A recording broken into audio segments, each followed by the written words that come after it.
سفیر ترکیه در تاجیکستان امیر زکی کاراگیول در یک پاسخ رسمی به سامانه فاکت چک تیجی ایده‌های درباره پشتیبانی پرزیدنت ترکیه رجب طیب اردوغان از قرقیزستان در مناقشه اخیر مرزیش با تاجیکستان و گویا تاجیکستان را هشدار دادن اردوغان رد کرد. سفیر ترکیه در پاسخش نوشته است که ترکیه در بحث مرزی بین تاجیکستان و قرقیزستان در طرف یکی از این دو کشور ایستادن نمیتواند. ترکیه معتقد است که فقط راه حل صلحانه و با راه‌های دیپلماتی این مسئله امکان پذیر است. روز 3 مای در روزهای اوج بحران بین تاجیکستان و قرقیزستان، اسلام مولتوکماتووا یک فعال اجتماعی از قرقیزستان دبیر کل فورم استقلال چنگیز ایماتوف در صحیفه‌اش در فیسبوک ادعا کرد که رئیس جمهور ترکیه رجب طیب اردوغان به نامه او واکنش نشان داده، نمایندگان سفارت روسیه را به حضور خود خوانده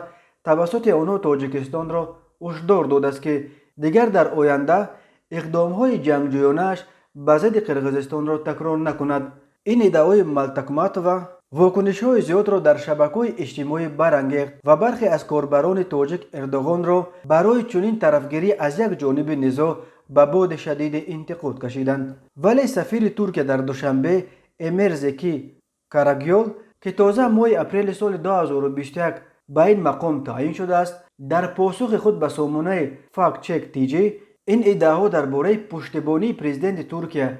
از یک طرف مناقشه مرزی را بی اساس نامیده نوشته است که این خبرهای اغواگرانه و تعمیلی با مقصد به هم زدن روابط موجوده دوستانه و برادرانه‌ای بین ترکیه و تاجیکستان پنهان کرده شدند.